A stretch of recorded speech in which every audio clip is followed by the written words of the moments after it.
Talktainment Radio Worldwide Sound.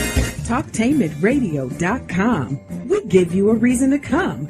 The world's greatest radio. We give you a reason to stay. Radio, the way it should be heard. You got the power. The views and opinions expressed are those of the host and guest and not necessarily those of TalkTainmentRadio.com, the management, the staff, or K&E World Network, LLC. Live call-in talk show. Dial 1-877-932-9766 and join the conversation here on TalkTainmentRadio.com.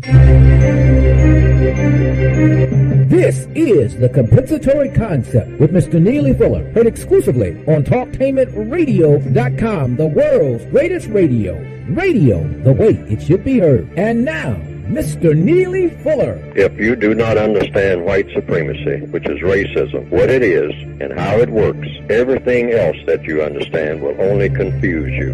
Only confuse you. Only confuse. Welcome to TalkTainmentRadio.com. We go where you go, the world's greatest radio. You are in touch with the Compensatory Concept with Mr. Neely Fuller Jr. I am your co-host, Mr. Bobby, and this is Radio the way it should be heard. Our subject today will be open forum. Open forum. Any questions that you have, you may call in at 1-877-932-9766, or you can Gmail me at the numeral 7, Mr. Bobby, BOBBY, at gmail.com. And you can also view and listen to the program by going to the YouTube channel. Type in the word Talktainment. Then there's a space for you to type in Talktainment number 2, then scroll down and put in the word radio, and you're there. Also, you can do like most of you are doing now. Just go to the TalkTainmentRadio.com homepage and just click on Listen Live, and there you are. And you can go to Facebook.com/Talktainment. You can hear the program in its entirety. Okay, that is out the way. Let's do this. Open forum, today being Wednesday, the 8th of January 2020. And we have live on the line, pardon me, from Washington, D.C., Mr. Neely Fuller Jr., the author of the United Independent Compensatory Code System Concept. He will have more to say about this publication at the 45-minute mark or thereabouts. Okay, so let's get this thing started. Good morning, Mr. Fuller, and how are you? Good morning. I'm still learning. Okay, you are still learning. Okay, we have an open forum that we're going to attempt to do. So let's start off by a Gmail. And this comes from Khalif. Says this: Hello, Mr. Bobby. Could you ask Mr. Fuller why we call ourselves Black, African American, Negro, Nigga, or any other name that we've been given? Well, what would we call ourselves? I mean, because that would be the question. But I say that our problems come from being ridiculed, being suppressed, being mistreated, fundamentally based on the color black. And so we are put here to solve problems. So we can use that term, and I think that we'd still be doing the same thing if we call ourselves by any other designation. But if we are black people, we, as individuals, people have names which they can call themselves almost anything. But we can call ourselves by any tribal names. If you are black and are non-white, the whole system of white supremacy, the world government, is set up on the basis of what color you are, unless I've been misinformed. And I don't think that I have, because there are so many thousands of words being written and spoken each and every day all over the planet about we have a color problem, COLOR,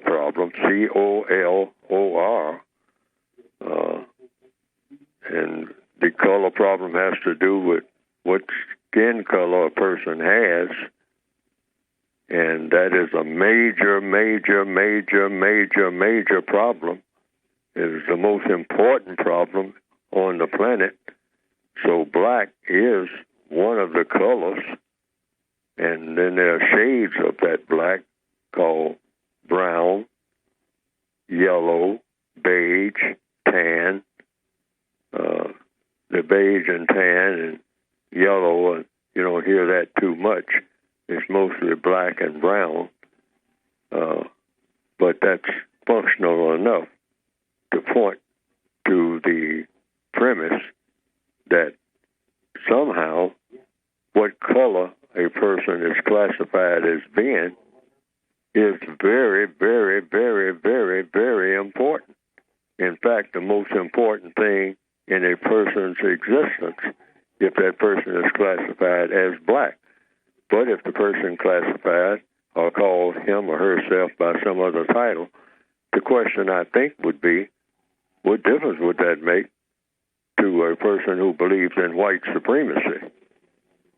Regardless of what a person called themselves, it's not going to be treated any different if the white supremacists say, I say you're black. I don't care what you call yourself. You move, you jump when I say jump. And so that's the way the system has been. I think that there's plenty of indication that a lot of people down to the ages have said, well, I don't consider myself black, and they give a tribal name, because a lot of people throughout the world they like to think of themselves as being members of tribes, and there are thousands of tribes. And these tribes, the people who say that they're tribal, want to be recognized by their tribal names.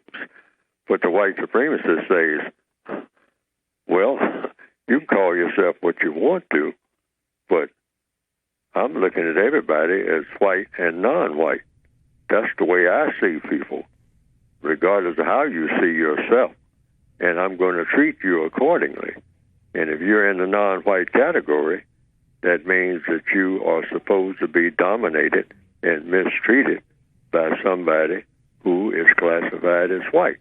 And that's the way I see it, and that's the way it's going to be. And if you say it's not going to be that way, you're going to have to prove it by force. Okay. Until I change my mind. Mm-hmm. And that's the deal, that the way that I see it. Yes, sir. Now, anybody who says that we should call ourselves something other than black or non-white, and that shouldn't be even a factor in our conversation, well, good luck with that. But it's okay to talk to Neely Fuller about it, because he's a prisoner of that system of what we call white supremacy. But can you convince the white supremacists that by you calling yourself by some other name, when people have already done that? There are people who say that they're Zulu. There are people who say that they're Cherokee. There are people who say, "Hey, you're completely ignoring me. I am an Apache, and why you call me redskin and all this type of thing? I'm an Apache. I'm not paying any attention to this thing about skin color and whatnot. I mean, I'm talking about a heritage that should be recognized. I have a language of my own. I have, I associate with the land and the skies and the water in a different way. And why don't you recognize that?" And a lot of people will say, well, yeah, that makes sense. I mean, if you say so. But the white supremacists say, I don't care what you call yourself. I mean, you are an Indian, if I say so, and you ought to be dead. So get out of my face. And if you don't like it, back it up with force. until I change my mind. Mm-hmm. That's the deal. Okay. That's what I have seen. I haven't seen it happen any other way. Okay. All righty. Okay. All right. 1-877-932-9766 is the number that you can call in and ask your question. This is an open forum show for these 2 hours that we are on. Let's go here to this Gmail. This comes from Eric, and I'm not going to mention his last name, but he says this. Mr. Fuller rambles, double talks, and in many cases doesn't answer the question. He says sometimes Mr. Fuller adds to the confusion of white supremacy. He should also encourage listeners to learn history, not just take his word as law. Black people or people of color, we are weakened by the lack of knowledge. This comes from Eric. Mr. Fuller, would you care to respond to that? Probably true. And I tell people when they see me wander off, and I do, because I'm trying to think of so many things at once. Sometimes I don't answer a question the way it ought to be answered. I'm not, I recognize that. So when someone else recognizes it, I want them to be alert to that. Focus on the question. That's how I grade myself. Focus and clarity. I'm not looking for necessarily agreement, but I just want people to think about the things that I'm saying, because one of the supplementary titles of the book is Thought, Speech, and Action. That includes me. I'm supposed to think about what I'm saying, and I want people to think about what I am saying and what I'm not saying. And I'm not exempt from any of this. Some people call it criticism or critique and all like that. You don't even have to give it a name. What you're looking for is the truth, or should be. That's what I'm looking for, because I'll get on that page in a minute. If I deviate in any way from what I'm supposed to be doing, which is problem solving, that should be pointed out. I have no problem with that. Mm-hmm. Okay. All righty. Let's see here before we go to break. This comes from Brother Aaron. He's over in Spain. Let's see here. Let me read this way. He says, Mr. Bobby, I was wondering if you could inquire if it is possible for you to set up a forum for internet phones for future shows. The answer is no. I have no authority to do that. This show is centered on Mr. Neely Fuller Jr. and his book. I have no authority to set up internet phones for future shows. He says, I would love to call in, but it's too expensive for me. I understand that. He says, perhaps you can forward this question to Mr. Fuller on my behalf.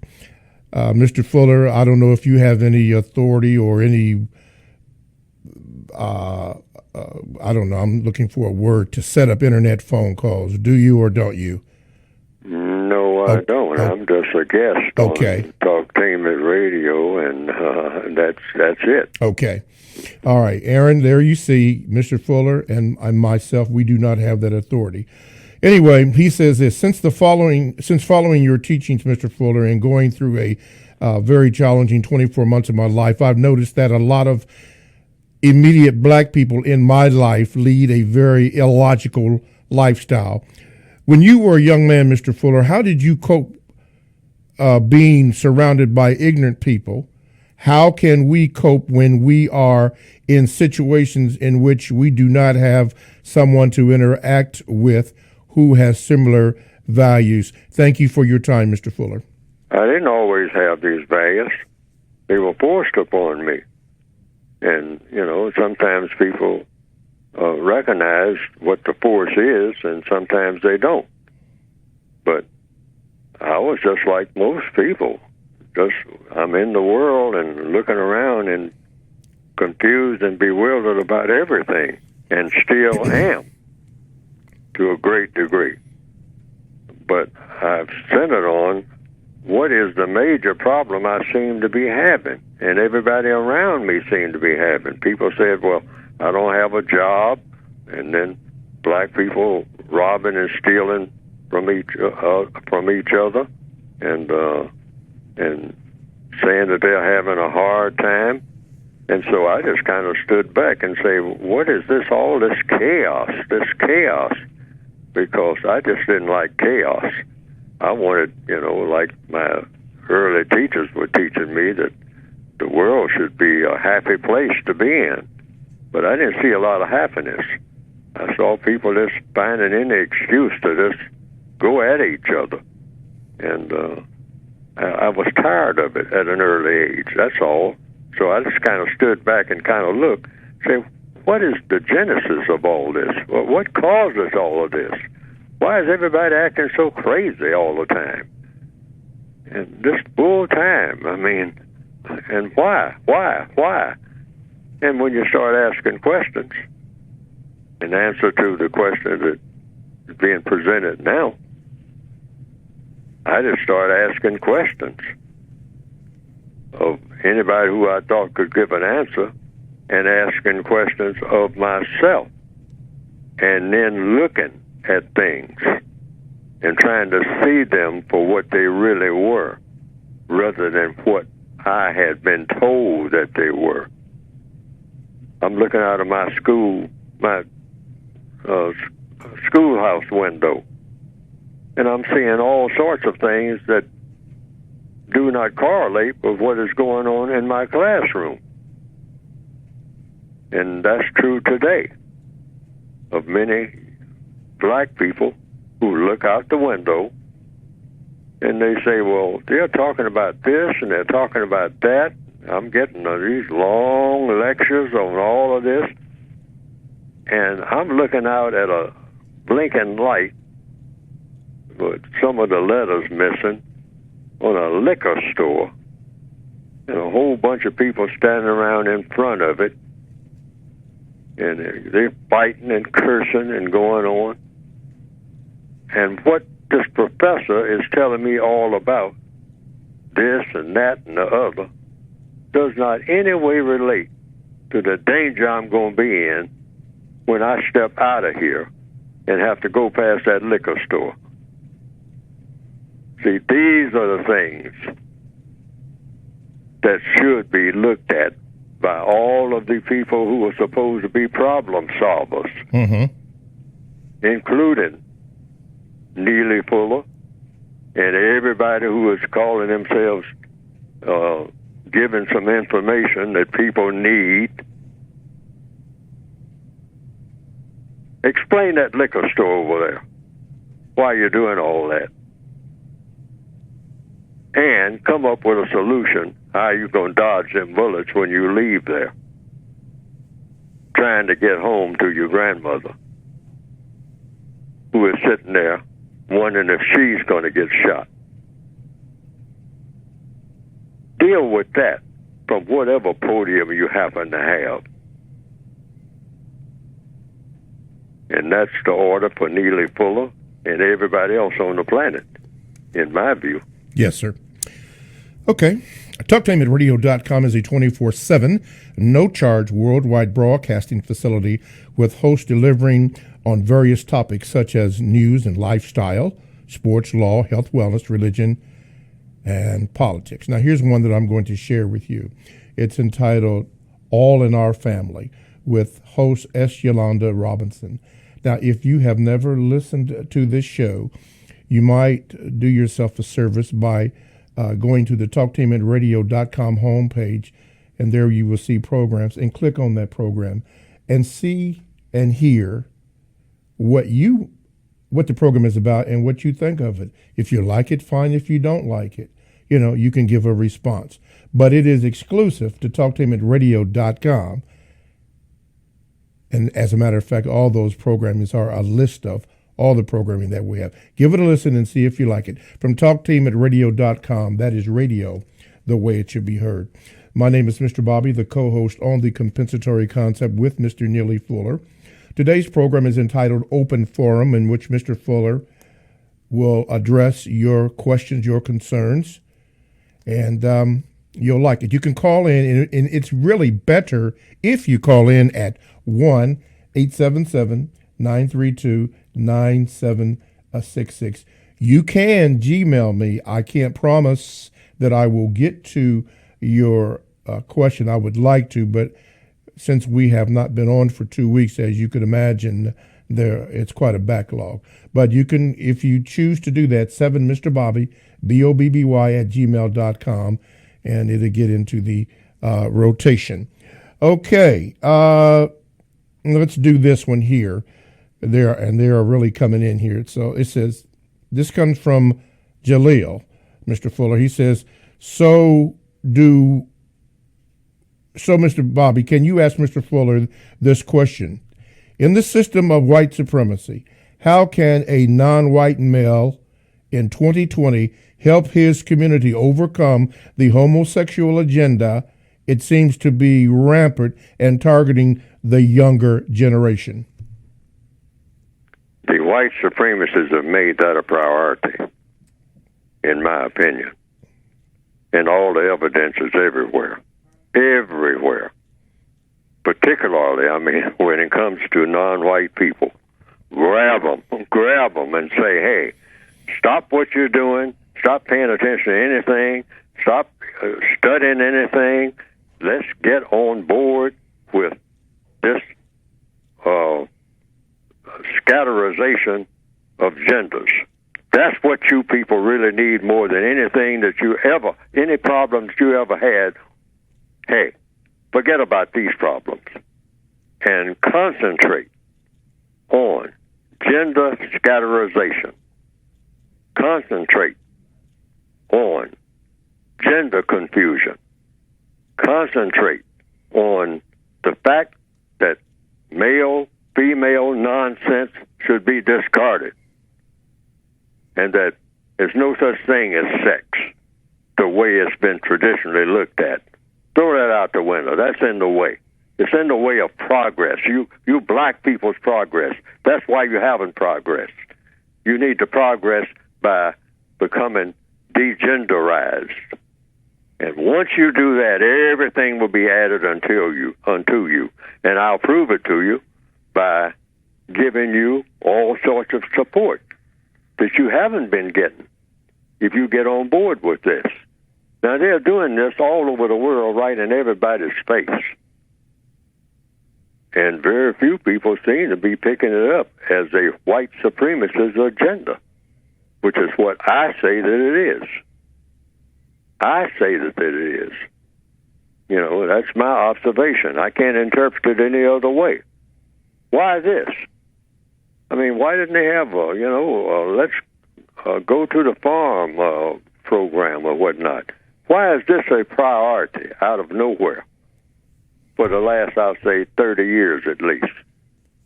And it's just coming at black people. Anytime you find anybody of dark skin, tell that black male, who is trying to say that, well, what I want to do is start a family and whatnot. Oh, you don't want to do that. And if you start one, get your buddy and say that your buddy is going to be a female and you're going to be the male. And you all work something out from there. And I'm going to dump all kind of money on you to help you do it. And don't ask no questions about what kind of agenda it is, how this is all going to work out 50 years or 200 years from now. Just get on board, because I said so. That's what you people need. Mm-hmm. You need this more than you need anything, more than you need housing, health care, more than you need to get rid of law enforcement people misusing you and all like that. More than you need clean streets and a nice, decent neighborhood. What you need is to degenerize, and all of the things will be added unto you. This is what they're actually saying. And the call is correct. It's everywhere. So it comes down to what? What we do about it. Point it out as a white supremacist agenda. That's it. That's the answer, because codification is about coming up with solutions. Okay. And if we talk about it that way, this is a white supremacist agenda, all of it, when it comes to non-white people. This is what they're pushing. Now, we know that people, we have family members who are that way. I mean, some of us are that way and whatnot. Many of us always have been. But looking at it from the white supremacist perspective, that's what we haven't been doing lately, because that's just something that started lately. It started, gearing up about 30 years ago, and now it's going full tilt, 24/7. I mean, like, they're in desperation to get on board for all black people, all non-white people, black, brown, red, yellow, all over the world. Get on board with this.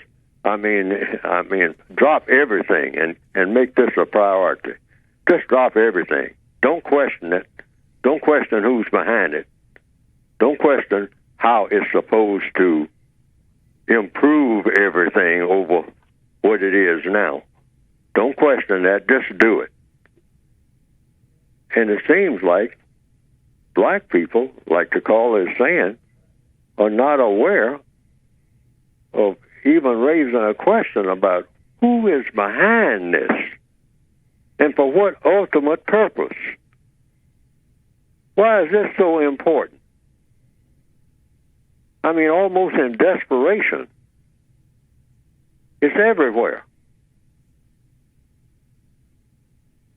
Wow. I mean, just raise the question of why is this so important? Why is this a priority? More than anything else. More than anything else. They want a black male to say, you know what, I should have been a female. And the black female to say, you know what, I should have been a male. Because that's how I think. And I have a few voices telling me I should think that way. And everybody, hey, we should all get on board with this. And parade up and down the street 24/7. Just drop everything. In order to accomplish what? Is anybody asking this question? In order to accomplish what? That's going to be this great improvement, this super breakthrough in all of the problems of the world. That this is the way to go with it. And everything else will fall in place. That's what the white supremacists are telling us, and there's no reason to believe it. None. Yes, sir. Pardon me, Mr. Fuller. I'm up against a break. Is that correct? Okay. I know 1 minute. Okay. What I'm going to do is I have a caller on the line, but caller, I'm not going to take you until after the break because it wouldn't do you justice to accept your call, and then we have to cut off for break. So I'm not going to do that, but this is what I'm going to do in the meantime. Let's see here. I have a few seconds, about 30 seconds. Let me do this. TalkTameAtRadio.com. We go where you go. Download the TalkTameAtRadio.com app to your cell or to your tablet. Podcasts are available. That's radio the way it should be heard.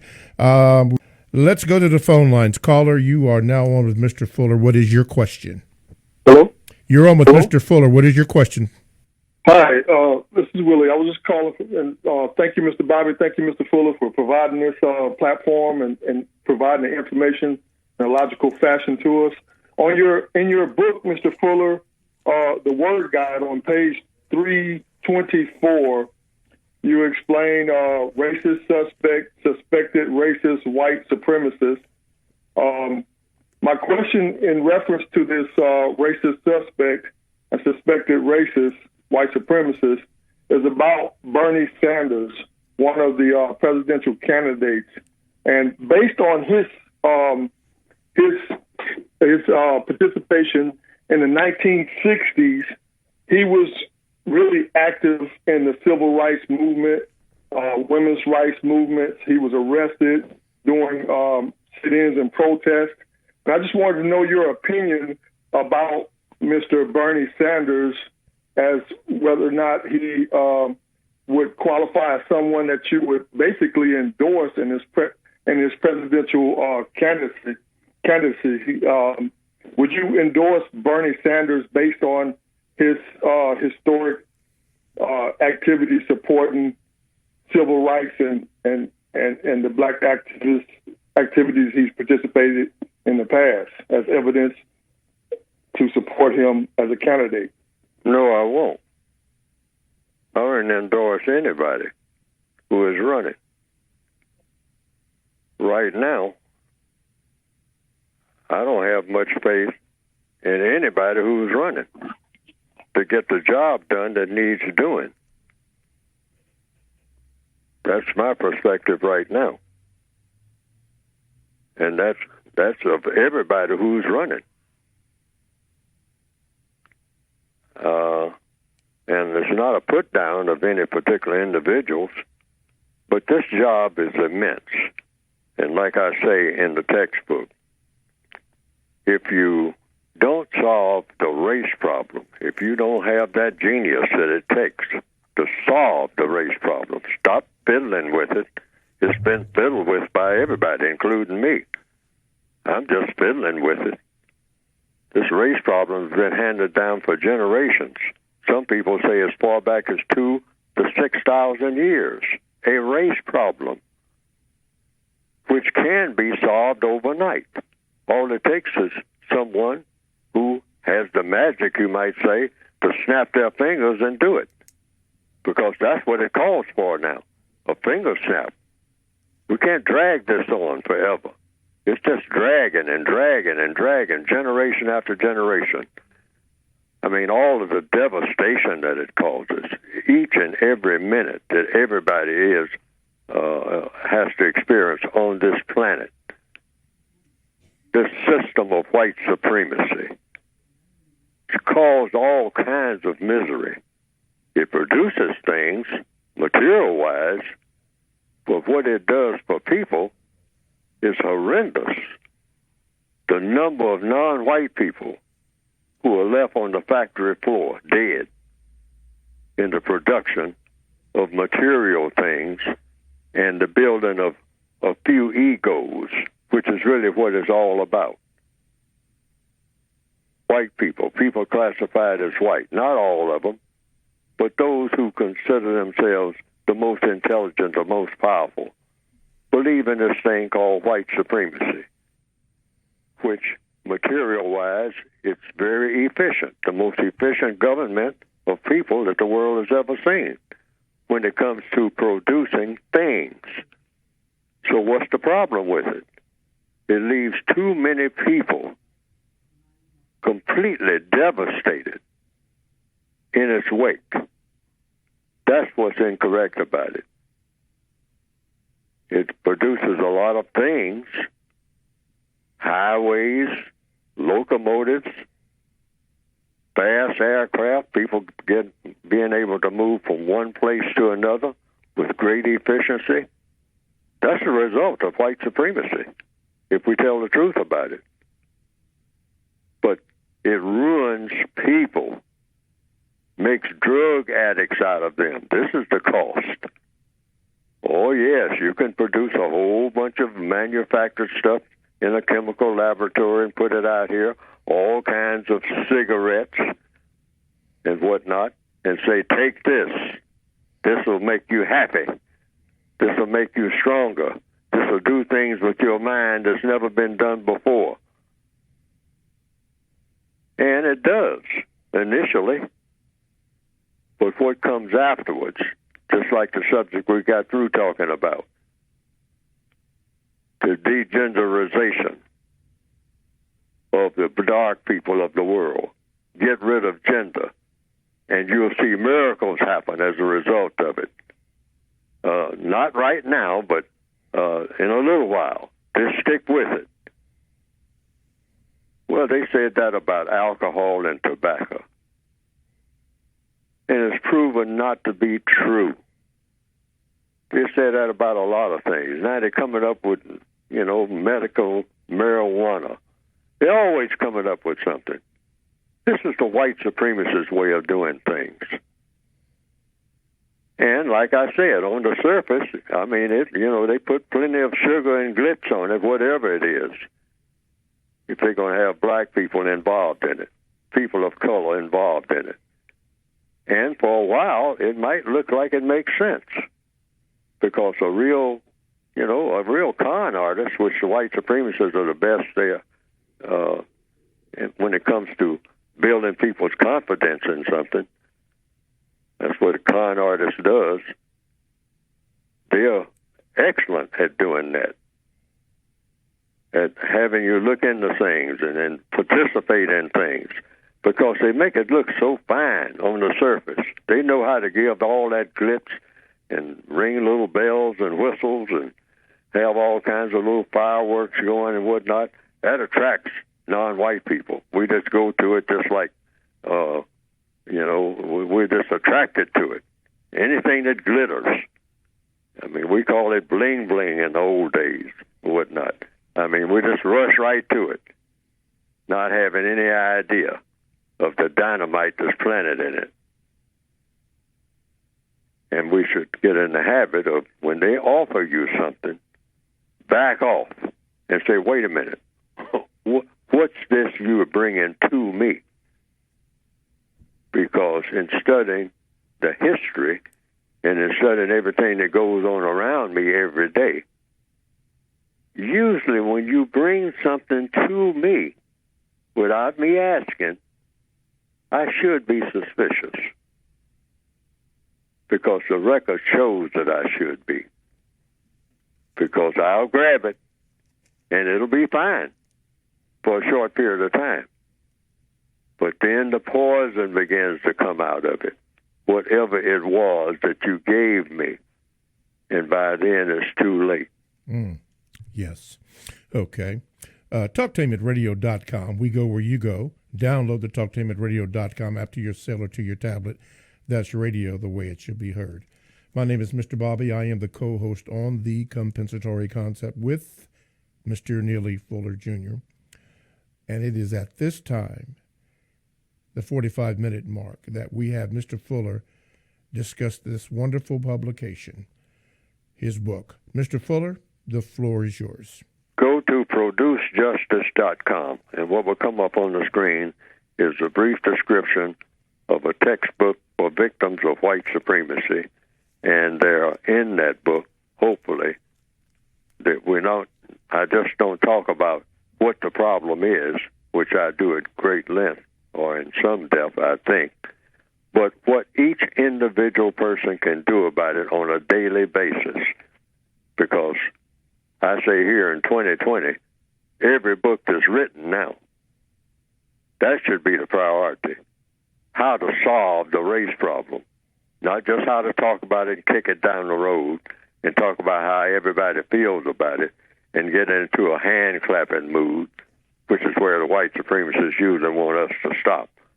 Just get into a Jubilee time hand-clapping mood, because we made a little more progress this year than we made last year. No. That's another thing we should adopt as a part of what I say, a counter-racist code. Say that black people haven't made any progress at all. Start with that with 2020. We've made none. Not since the beginning of white supremacy. Why? Because it's something that never should have existed in the first place. So you measure progress by its total elimination and its replacement with a system that's better, presumably, called justice. So that's what the book is about, what an individual person can do to head in that direction in triple time. And just throw out a whole bunch of stuff that we have been doing, because what we have been doing hasn't worked. We need new perspectives, and we need everything in triple time now, quadruple time, just time that hasn't even been measured yet. We need to move just that fast and just that efficiently. And the book is presumably supposed to help to do that, to point us in that direction anyway. And just stop dragging this thing on, just dragging. That's what we have been doing. And the book is Against Dragging Altogether. Foot dragging. Get this thing wrapped up, like in the next 15 days or next 15 minutes, as best we possibly can. And there are prescriptions about what to say and what to do that will point us in that direction, mostly in the form of questions to ask, because all problems are solved through the process of questions and answers, presumably, unless I've been misinformed. Go to producejustice.com. Producejustice.com. All righty, producejustice.com. Okay, to get in contact with the show, you can call 1-877-932-9766, or you can Gmail me at the numeral 7. At the numeral 7, Mr. Bobby, 7Mr. Bobby at gmail.com, and I will try to read your Gmails, or it will go into rotation. Okay, let's go to the phone lines. Caller, you are now on with Mr. Fuller. Go ahead, please, with your question. Good morning, Mr. Brown. Good morning, Mr. Fuller. Happy New Year to you all.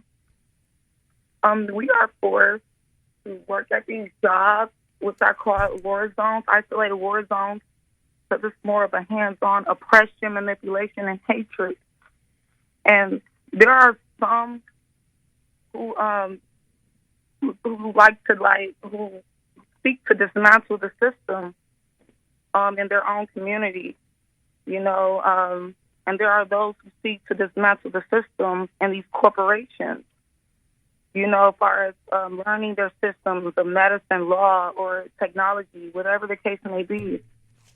I mean, and like Mr. Fuller, as you were stating, like how we have to make these moves efficiently. We have to dismantle the system efficiently, so we have to evolve, constantly evolve and learn as much information about this system in order to dismantle it. So my question for you, Mr. Fuller, is how can we use our time and energy constructively in these isolated war zones, although suffer with manipulation and hatred and oppression? Okay, if I understand the question, what do we do? Because it all comes down to what we do each and every day. Well, I'll repeat what I've been saying all along, but I have to reiterate it. Look at everything that you do and say, and then look at the result. That's how you start. Each individual, look at everything that you do and everything that you say, and look at the result of what you do and say. And start getting rid of everything that doesn't come up with a constructive result. That includes all of your associations and whatnot, the people that you interact with. Change the way that you're doing it if it's not coming up with constructive results. Everything should produce a constructive result. Young black males in the Northwestern Hemisphere, and I've given this illustration many times.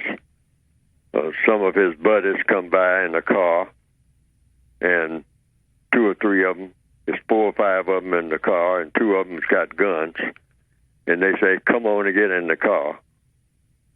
Well, first thing should hit in your mind, wait a minute, is this going to produce a constructive result if I get in this car?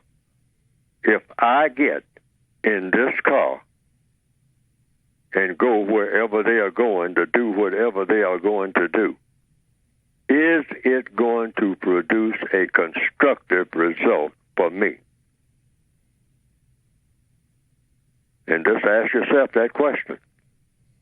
Every move that you make, every time you get ready to visit someone, including a relative, is it going to produce a constructive result? Yes or no? And there's no such thing as in between, because it's going to either be constructive or non-constructive. Now, a lot of people have told me they have tried this, And the first thing that happens is something that they don't think is very constructive, and that is they get real lonely. Well, that's a part of a war. And it's not a real terrible part of a war. If you're talking about we are in a war and you get lonely in the war, you wish that you were someplace where you could be around people who are making you happy and making you laugh and adding you, giving you some type of thrills, because loneliness is a terrible thing. It really is. But in a war, this type of war, expect to be lonely. That goes with the territory. Yes, people, both white and non-white, don't want to be around people who are what you might call a little too serious. If you're a person of color, you're not supposed to be serious about anything. But we pay a high price for not being serious about anything, or the things we definitely should be serious about. And we got to get rid of that problem by being serious about serious things and dump everything that is silly. Now that hurts our feelings terribly because we love silliness. We've been trained that way. If it's not silly, we don't want to be a part of it. I mean, it's like we are in pain if we're not involved in something that's stupid and silly. Turn on the television and just look at us at our best on most channels. Not on all, but on most throughout the day or the night. Silliness. Always looking for something to be silly about.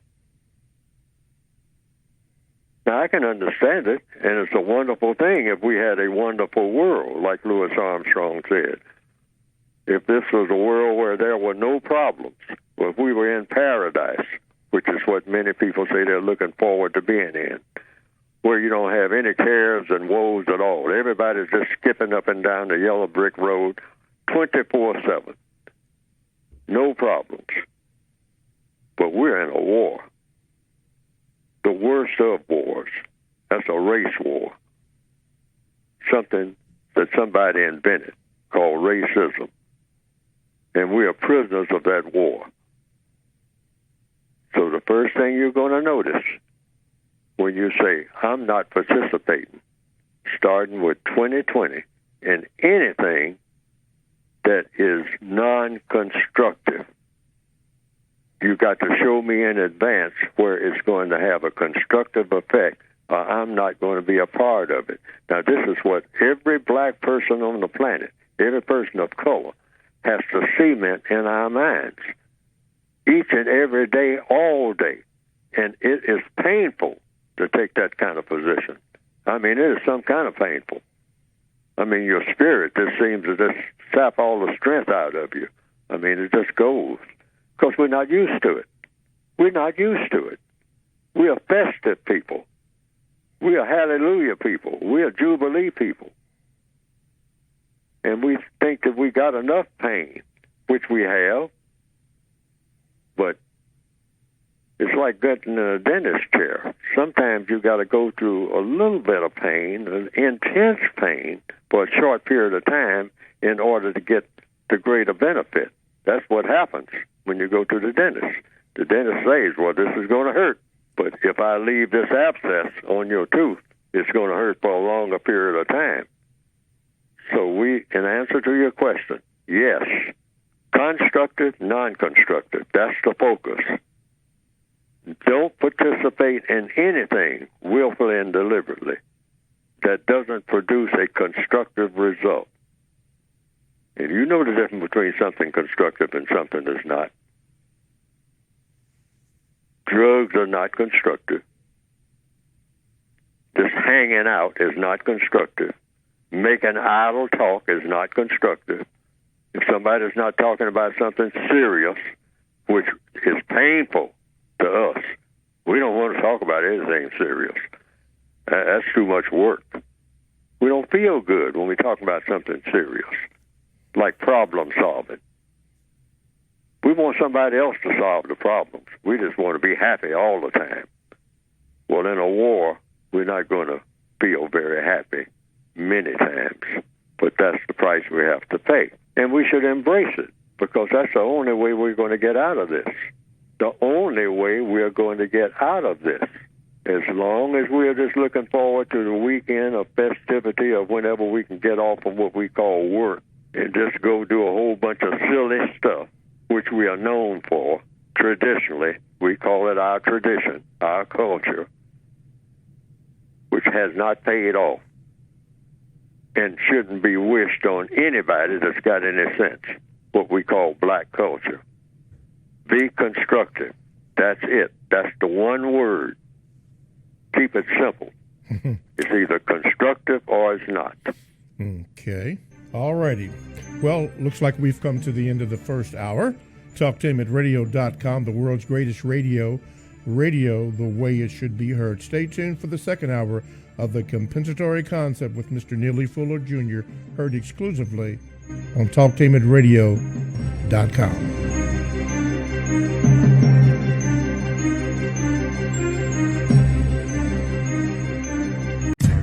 Talktainment Radio, worldwide sound. Talktainmentradio.com. We give you a reason to come. The world's greatest radio. We give you a reason to stay. Radio, the way it should be heard. You got the power. The views and opinions expressed are those of the host and guest and not necessarily those of TalkTameItRadio.com, the management, the staff, or K&E World Network, LLC. Live call-in talk show. Dial 1-877-932-9766 and join the conversation here on TalkTameItRadio.com. This is The Compensatory Concept with Mr. Neely Fuller, heard exclusively on TalkTameItRadio.com, the world's greatest radio. Radio the way it should be heard. And now, Mr. Neely Fuller. If you do not understand white supremacy, which is racism, what it is and how it works, everything else that you understand will only confuse you. Only confuse you. Only confuse you. Welcome to the second hour of The Compensatory Concept, heard live exclusively on TalkTameItRadio.com. That is live exclusively on TalkTameItRadio.com. We go where you go. This is the world's greatest radio. And again, you are in touch with the Compensatory Concept with Mr. Neely Fuller Jr., and I am the co-host, Mr. Bobby. And this is radio the way it should be heard. Our topic today is open forum. You can call in and ask Mr. Fuller questions, or you could Gmail me. If you call in, 1-877-932-9766, or you can Gmail me at the numeral 7, Mr. Bobby, BOBBY at gmail.com, and we will effort to get your question read. I doubt it, but we will see what we can do. Again, it is open forum, 1-877-932-9766 is the number you can call. As a matter of fact, let's go to that line right now. Go ahead, caller. You are now on with Mr. Neely Fuller Jr. What is your question? Mr. Bobby, Mr. Fuller, good morning. Hey, I was really just calling to make a comment. I might have a question, but Mr. Fuller is absolutely correct about, I believe, everything he's saying. And I don't think black folks are really serious about racism. As he said, we have other things on our agenda above that. But I would also like to ask, is there a difference between rebelling and revolution, if that makes sense? Okay. Mr. Fuller? Is there a difference between revolution and what? Rebelling. Rebelling. Oh, Yes, sir. depends on whatever definitions. And I do have a word guide, but I don't think either one of those words are in there. Revolution may be. I know rebellion isn't. But words are just tools, all words. So what non-white people should do, according to the code, because this is all about what to do about things, whether they use the word revolution or rebellion. I don't use them, rebellion or revolution. I just say replace. Replace the system of white supremacy with the system of justice. Now, someone may say, well, that sounds like revolution or rebellion. Well, then when someone gives you a word, you want someone using the word to give you a definition. Because I think that just saying replace white supremacy with justice is adequate. I mean, you replace something that shouldn't be with something that should be. So you replace it. Now, revolution means turning over. Rebellion means you're working against. I guess those words would work. But I just simply say, why not just say replace? I'm looking at something that needs to be replaced. I look at a system that's designed to mistreat people, and I say, hey, how about having a system that's designed not to mistreat people? And if you're talking about mistreatment, well, you don't want to mistreat someone, you want to treat someone. So you can just put it just that simple.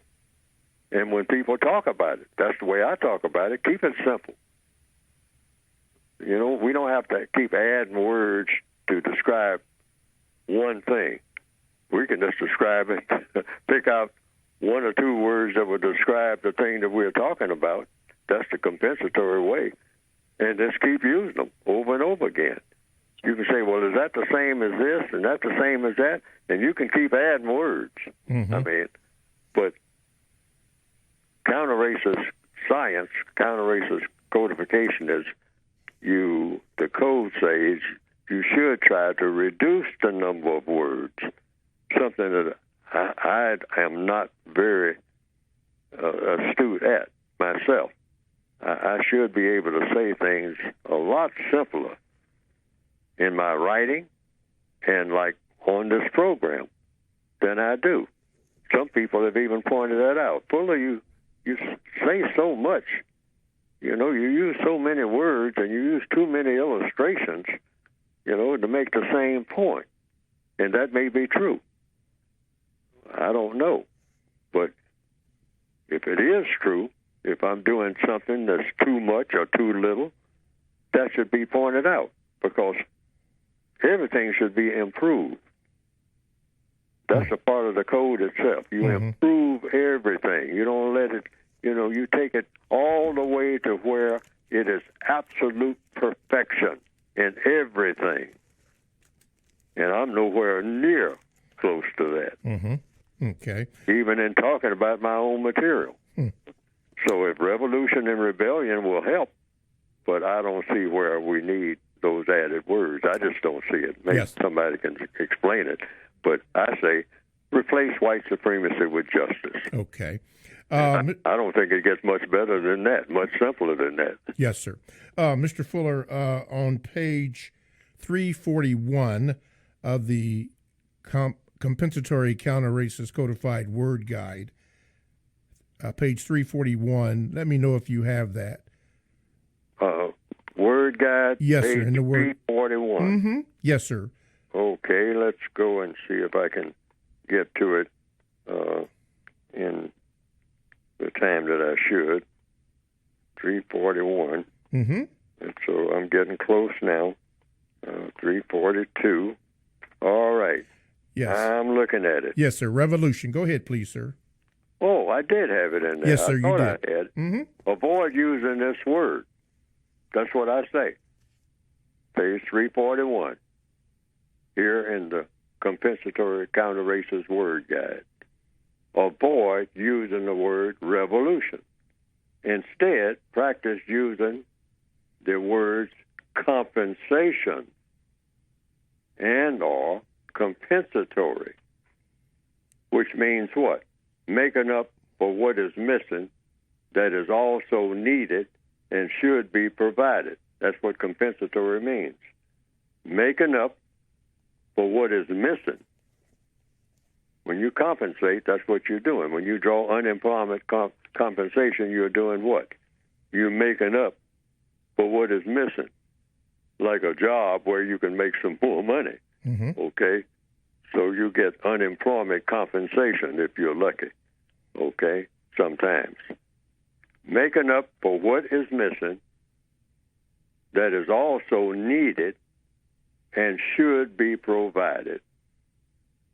And that's, just throw the word revolution out and just use the word, I'd like compensation. Yeah, that seems to be the recommendation that I'm making here. Yes. Instead, practice using the words compensation and or compensatory. See, when you say revolution, different people might have a different idea about what that might mean. Might have the idea of immediately AK-47, okay?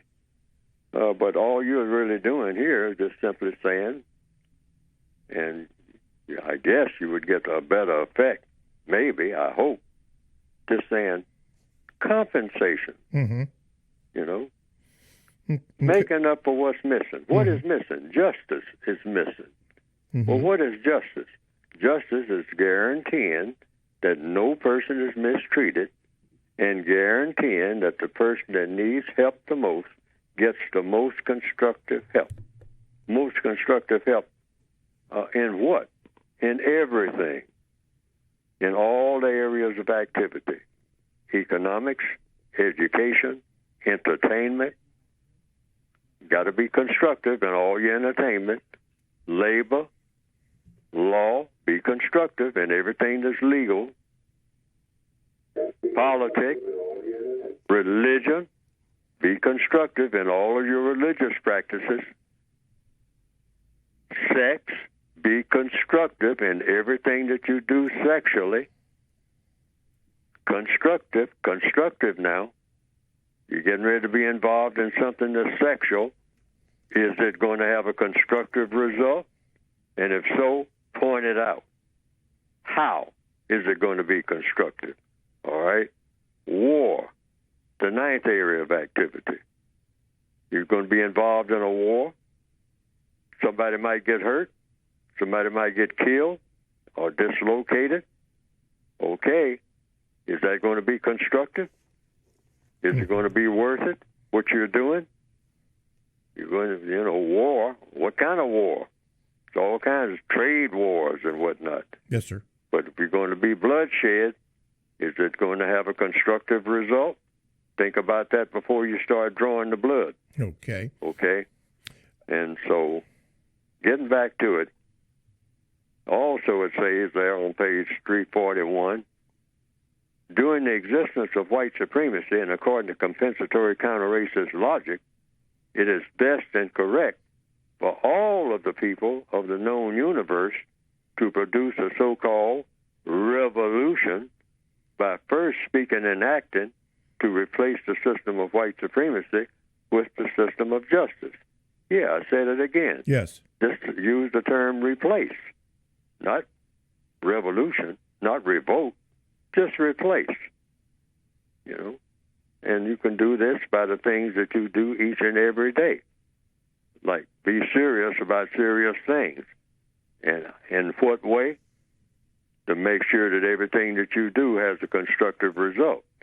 Everything that you say to somebody, right there in the warehouse or in the office building, everything that you say produces a constructive result. Yes, sir. Mr. Fuller, could you complete that before we go on to the next call?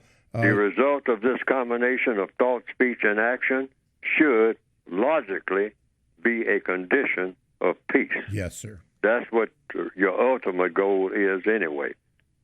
It's with justice and correctness, you should get a thing that the world has never seen in recorded history, and that is peace. Mm-hmm. For that matter, the world has never seen justice either, a condition in which nobody is mistreated. Yes. This is important in that that word was in the word guide. And yes. I know you couldn't put everything in there, but this is why we should have, if I will, the word guide to look up what you have in there in regards to the compensatory code system concept. Right. Okay. You can get it by going to producejustice.com. Yes, sir. Okay. TalkTainmentRadio.com is a 24/7 no-charge worldwide broadcasting facility with hosts delivering on various topics such as news and lifestyle, sports, law, health, wellness, religion, and politics. Now, here's one that I'm going to share with you. It's called Talking Sports Plus with Mr. Bobby. Now, this show deals with sports topics, but it also deals with topics that are not sports. That's why the plus is on the end of it.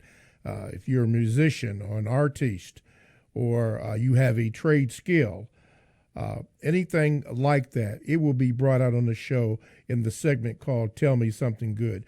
Now, this show, Talking Sports Plus, is exclusive to TalkTainmentRadio.com, but there are other programs that are on the listing on our webpage, and that's all you have to do is go to the TalkTainmentRadio.com homepage for a listing of all the current shows that we have on there, and give it a listen and see if you like it.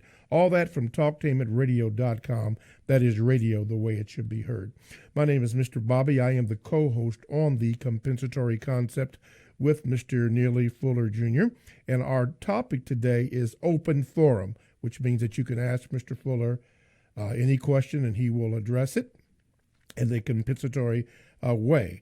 We have on the phone line right now, to get in contact with the show, 1-877-932-9766, or you can Gmail me at the number 7, Mr. Bobby, BOBBY, at gmail.com. Let's go to the phone lines. Caller, you're on with Mr. Fuller. Go ahead with your question. Yes, is this for line one? Go ahead with your question. Yes, sir. Mr. Fuller, under the people activity of war, I have been thinking about doing some firearm training, and just like to ask Mr. Fuller on whether or not that's something that's constructive, and also additional as far as the question, more than likely, if I have to use that firearm training, more than likely, who would I have to use that on, a white person or a non-white person? Thank you. You use any tool or any knowledge that you have to help to do the most constructive thing, whether it's a pencil or a gun. And you should learn how to use as many tools as there are tools in the universe. A screwdriver, a saw, a hammer. But tools are just tools. A knife.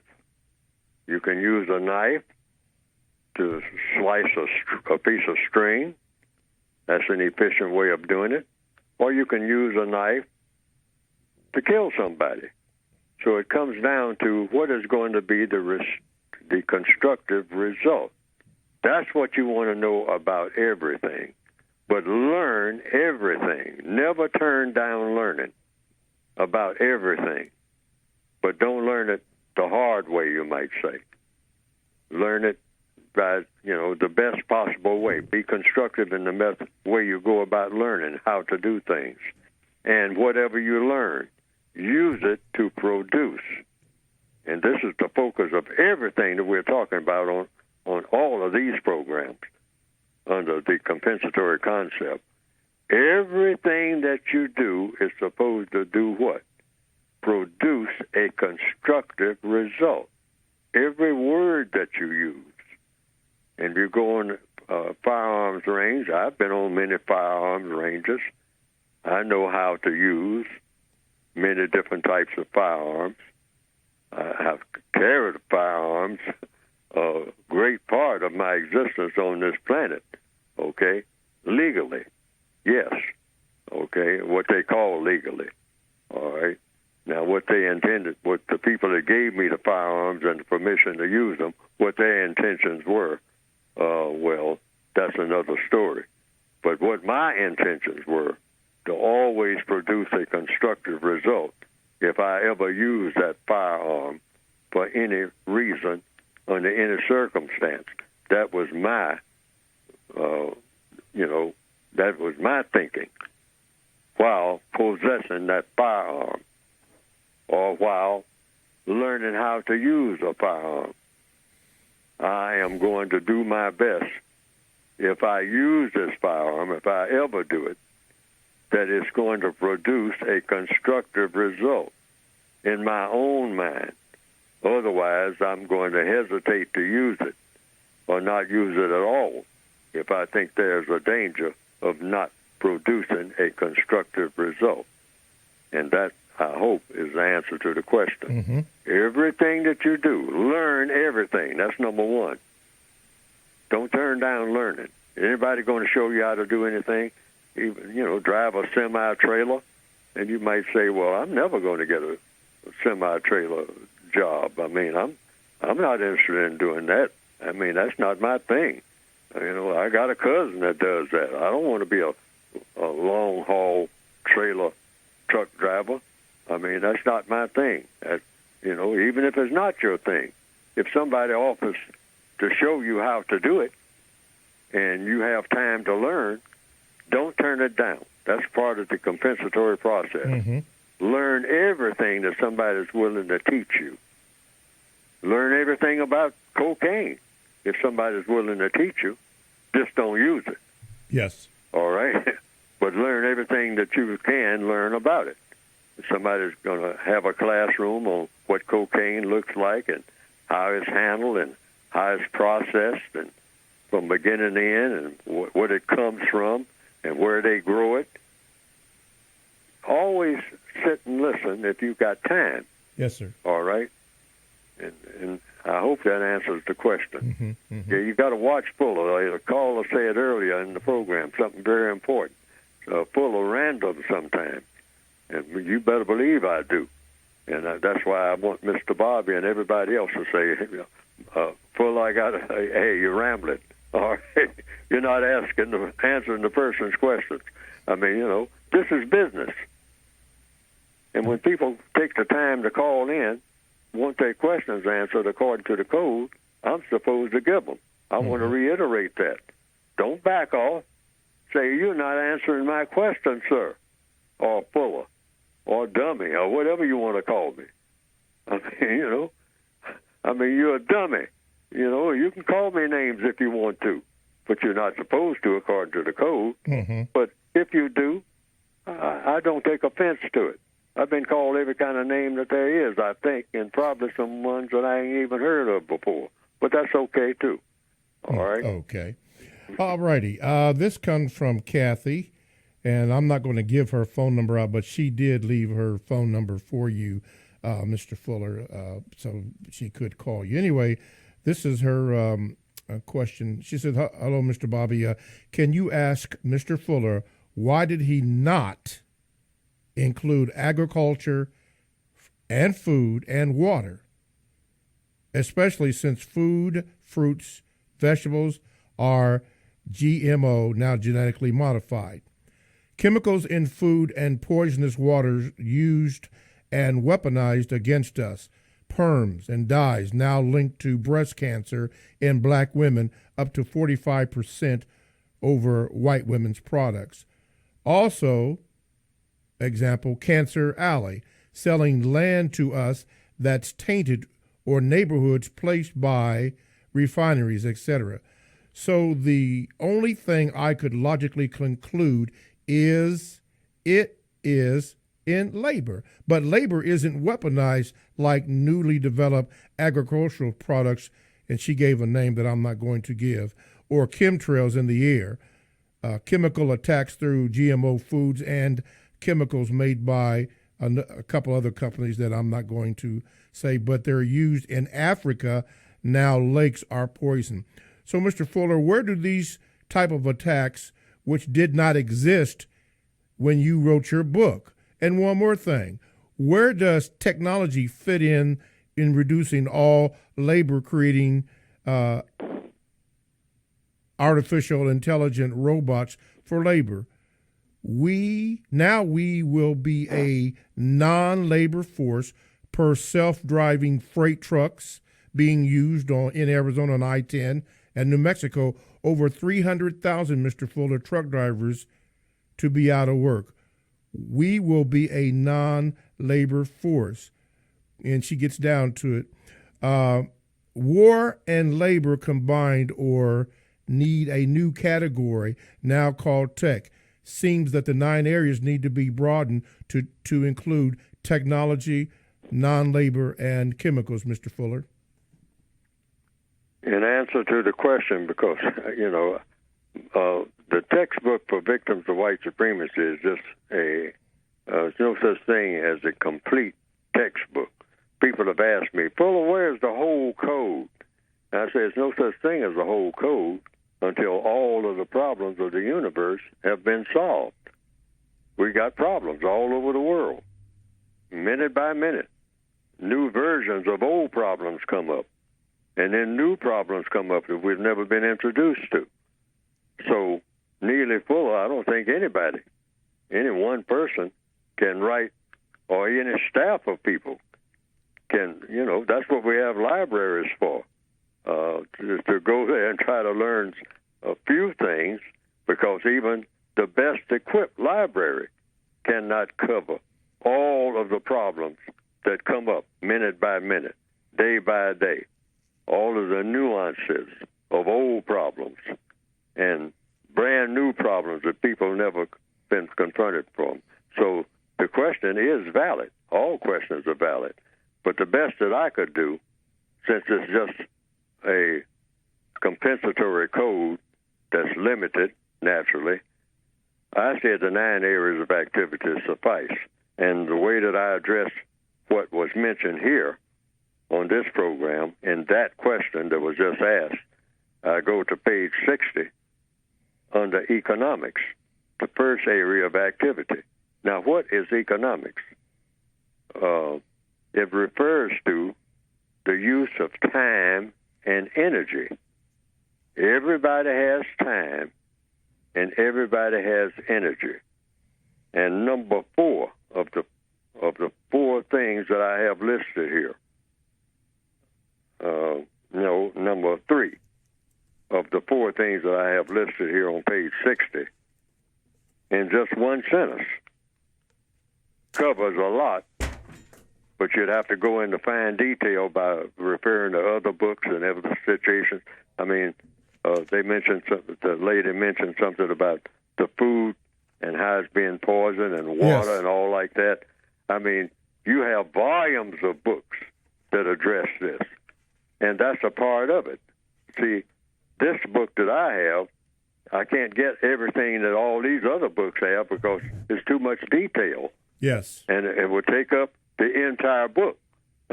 All right, so I couldn't do that. So I simply say on page 60, under the use of time and energy, which is under economics, the first area of activity, number 3, eating and sleeping correctly and only as necessary. Just one sentence. Now, that one sentence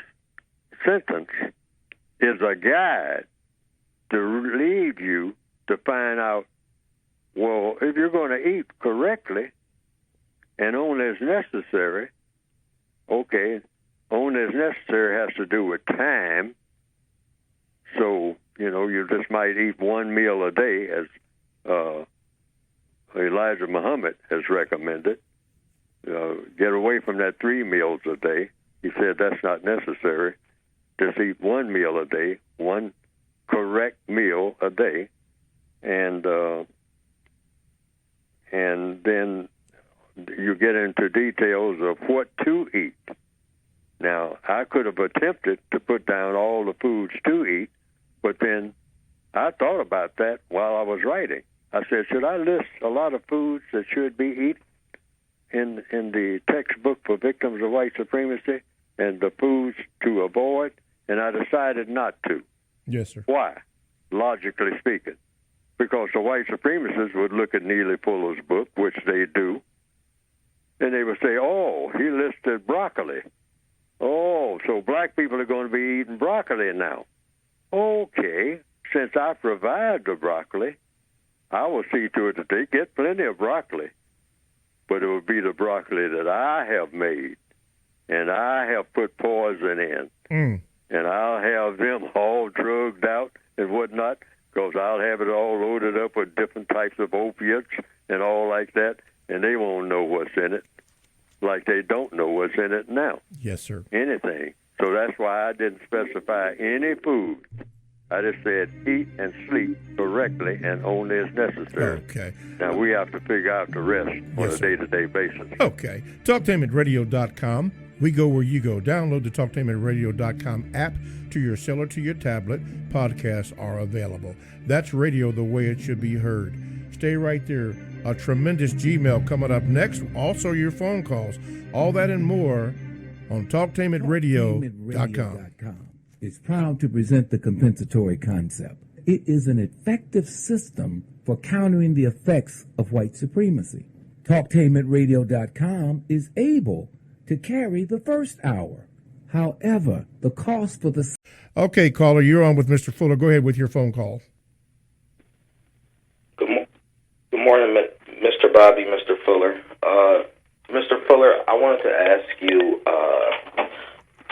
for the first time in my life, I've been hearing stuff about a draft, and so my question is according to the code, or if I could get a suggestion from you, if a person is not interested in fighting, or maybe they don't believe in the same things as what the government is pushing for, what's the proper procedure to not fight and go to war? Thank you. Okay, thank you, sir. Mr. Fuller? I hope I understand the question. If a person is not interested in doing what? I didn't. I believe he said something about a draft, and that he is not. I believe he said he's not interested in fighting for this country. I'm assuming a war situation, and he was asking what is the procedure to do if you want to participate in that, if I understood him correctly. Well, if he wanted to avoid doing that, he'd have to find out what the laws are that relate to that procedure. Some people have said that they're not going to be drafted, they're not going and fight someone, and they did it on the basis of religion. That's the basis that I know of where a person can probably avoid doing that. I think that one person that many people may be familiar with is Muhammad Ali.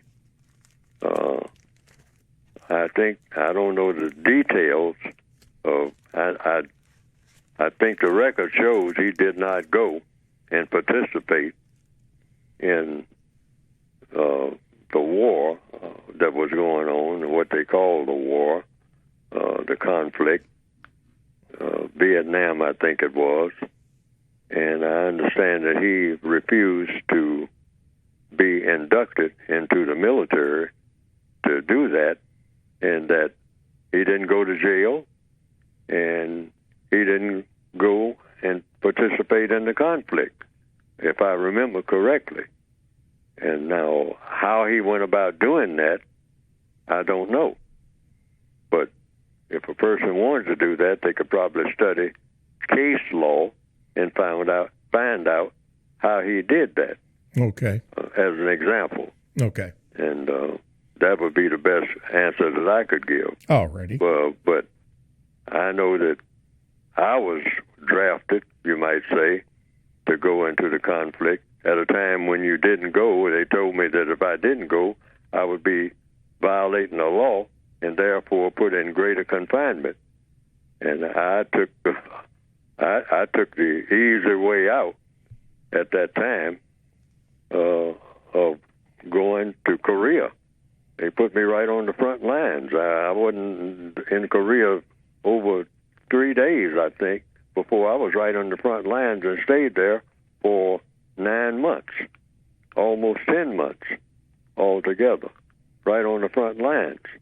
Now, I didn't fire a shot the whole time I was there. There was plenty of shots fired all around me. I mean, tons of them, okay? But I didn't fire one. Oh. And so somehow I feel a sort of a comfort in having being put in a position where I didn't have to do that. They put me on the telephone. Yes, sir. All right. And so you might say I participated, but then if you're in the system of white supremacy, you're always supporting white supremacy if you're in the prison. I was born in that prison. But so far, I have not knowingly, well, I haven't directly killed anybody, but I've been in situations where I carried many a gun, many a firearm.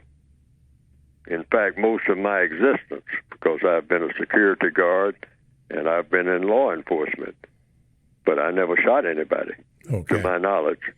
Mm-hmm. When I say to my knowledge, somebody had to be standing behind the targets that I was firing, and I don't think that ever happened. I fired at a lot of targets that were on firing ranges. Yes, sir. But in answer to the question, I think for religious reasons, if you feel that, or you think, get away from the word feel, if you think that it's best for you not to participate in being sent to shoot at someone or have someone shoot at you or being put in that position, you can probably do it on religious grounds. Oh, righty. Okay, let's go to the Gmails. This is from Alpha. He says this, Mr. Fuller, recently the President of the United States, and I'm not sure what that is anymore, was impeached. I noticed that a lot of black people were celebrating. I find this behavior very confusing because I don't understand what are black people to celebrate. Some black people are even getting off code by showing off. I know that is one of the 4 stops, and I don't understand why they are showing off because the President of the United States was impeached. My question, Mr. Fuller, is this. Under compensatory logic in the 7th area of activity, politics, what is a codified response to the impeachment of the President of the United States? This impeachment, Mr. Fuller, is causing confusion among black people, and we know that the usual suspects thrive on confusion. Thank you for taking the time to answer my question, and I will be donating to the second hour. Thank you again.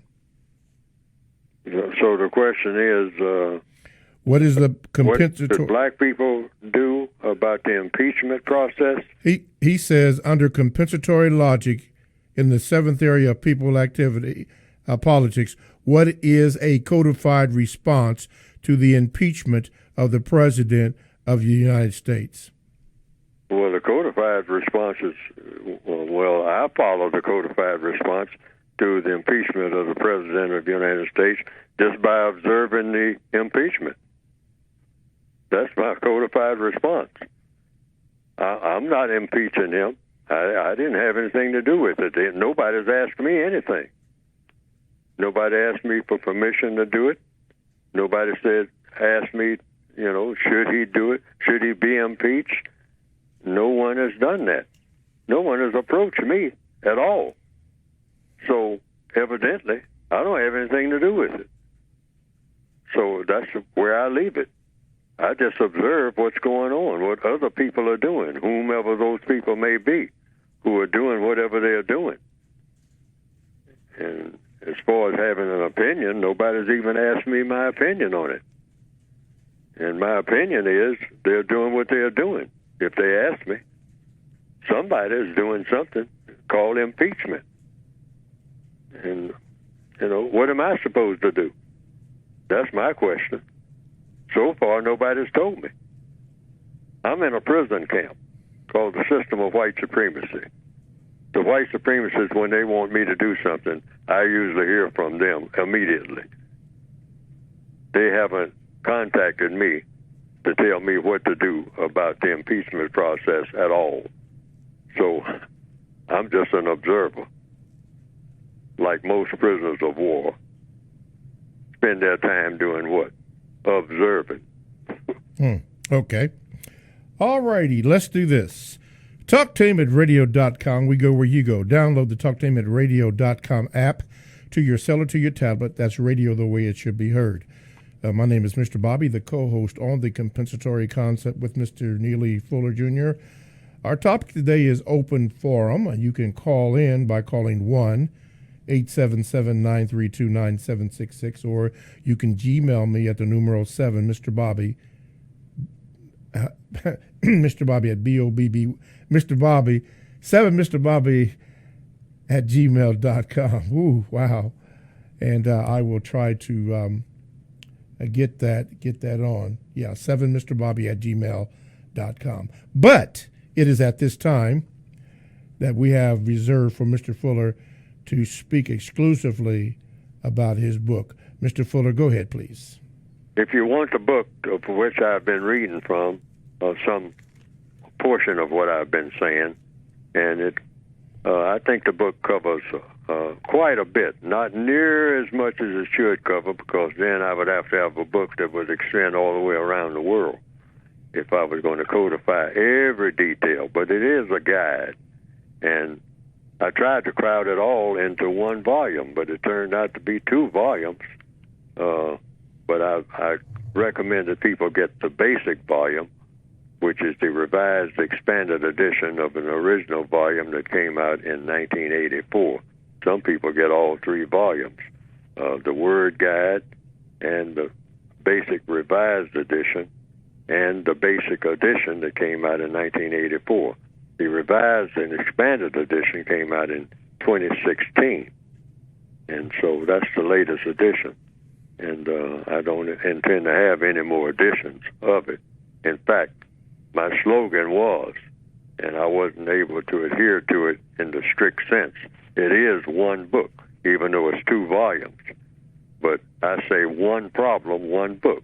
The race problem is one problem.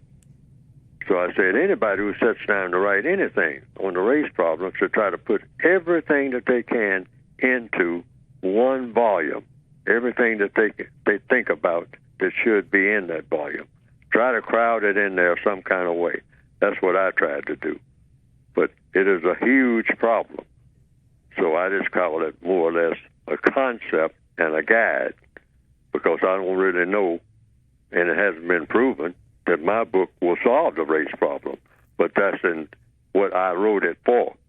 I say any book on race should be written with it in mind that I am writing to solve the race problem once and for all. Get this out of the way and done with, so it doesn't. This will never have to be confronted again.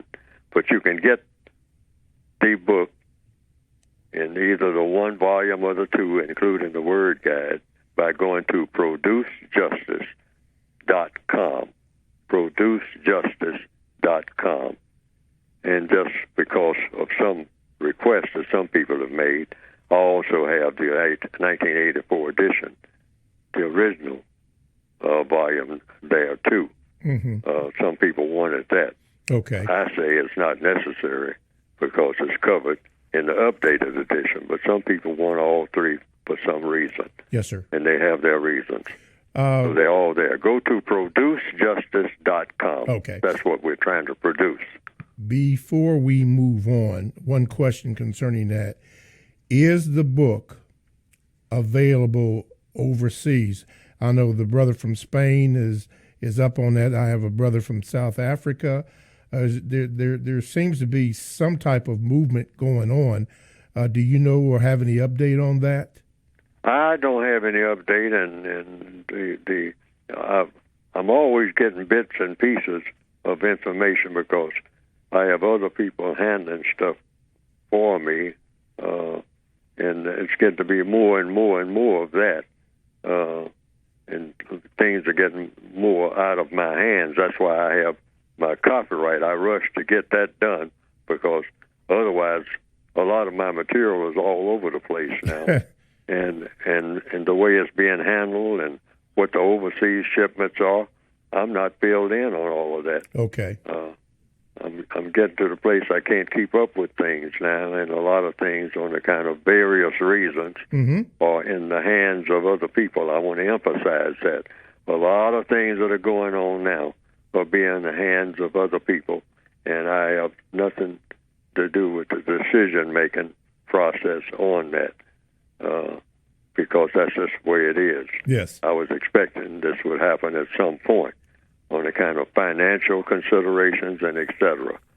But that's one of the difficulties in the overseas shipment.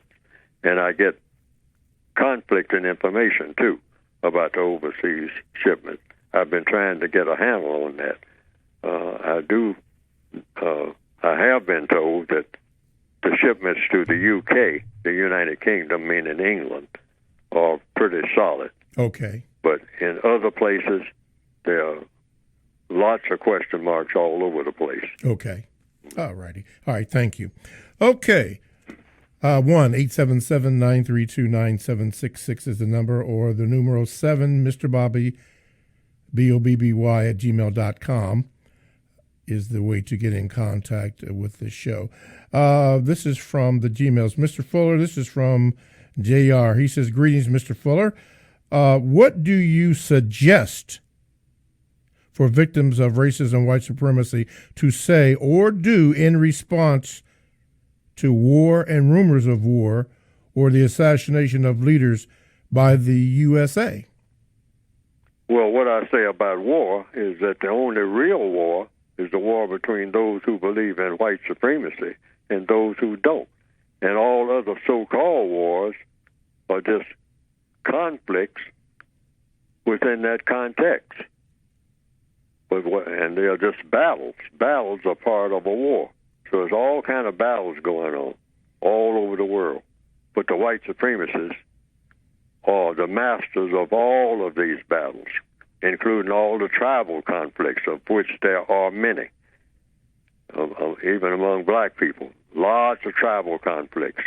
But the backbone of all of these conflicts, the decision makers of how these conflicts are going to be resolved, are made, according to the evidence, by directly and indirectly by people who believe in white supremacy and who back up what they believe in. They're the most powerful people on the planet. So it's just one war. And that's just, in my opinion, that's the war between those who believe in white supremacy and those who don't. And so far, the people who don't believe in white supremacy have been losing the war here in 2020 in January. We haven't, and we've won very few battles, and the battles have been nullified by the overall power of the war itself, which means the white supremacists are still in business and still not damaged in any manner that can be labeled as appreciable. Okay. All righty. And finally, this question here, Mr. Fuller. This comes from Chris. He says this, good morning, Mr. Fuller, and thank you for your efforts toward practicing justice and becoming codified. My question is about the fourth area of activity, labor. In the movie Wild River, set in the 1930s, Mr. Glover, a government worker from the Tennessee Valley Authority, was negotiating with the so-called responsible white people of the town to hire black people to do work on a dam. Mr. Glover wanted to pay everyone, whites and blacks, the same, but the responsibles suggested that equal pay would ruin the economy. Mr. Fuller, how can we make sure that when we are practicing justice, we are not hurting the economy at the same time? It seems that the white supremacists don't see justice as profitable as they are so used to lying, cheating, and stealing to get what they want? Well, you have to get rid of the system of white supremacy in order to get justice. As long as you have a system of white supremacy, it's impossible to have justice and white supremacy on the same planet at the same time. It can't be done. It can't be done. It's either or. There's no in between nowhere. You're going to have non-justice as long as you have the system of white supremacy in place. It's the most powerful government and the most efficient government that the world in recorded history have ever experienced. Now, that statement that I made is either true or false. There's no system more efficient and more powerful in recorded history. No religion in recorded history stronger than the system, the religion of white supremacy. White supremacy is a religion. All of the religions combined are no match, and have proven to be no match for the system of white supremacy, the religion of white supremacy. So you can't have justice and white supremacy on the same planet or in the same universe at the same time. It's absolutely impossible. You have to get rid of the system of white supremacy. Then you can have the system of justice. Wow. If you don't get rid of it, then all these problems that are going on, they're going to continue in one form or another, because the white supremacy system is designed to make problems for non-white people. So the problems just go on and on and on, generation after generation, day after day. It's no way to have white supremacy and justice on the same planet or in the same universe at the same time. It's impossible. It can't be done. It can't be done. There's no way to tweak it. There's no way to say, well, if we do a little bit of this and a little bit of that, then, we can make it work and still have white supremacy. No, it won't work at all. It won't work. Anything that you set out to do is going to be contaminated by the system of white supremacy, if it's anything of constructive value to people of color, regardless of how it looks on the surface. And the movie Wild River, by the way, is on the movie list that I recommend. Mm-hmm. It is an excellent movie to study, where they were going to pay, in the Tennessee Valley Authority back in the 1930s, I think, or 20s, the same amount of money to the black people that worked as they paid white people, and a lot of white people resented that. But here's what. Even in doing that, you would say, now, black people are being paid equally, but by other things not being equal, like where you're going to spend the money, all right? That's where they get you on the other end. Yes, sir. Well, you hear the music, you know what that means. Thank you, Mr. Fuller. Thank you, callers. Thank you, Gmailers, for your excellent questions. TalkTameAtRadio.com, the world's greatest radio the way it should be heard. Thanks for listening. Thank you for the privilege of your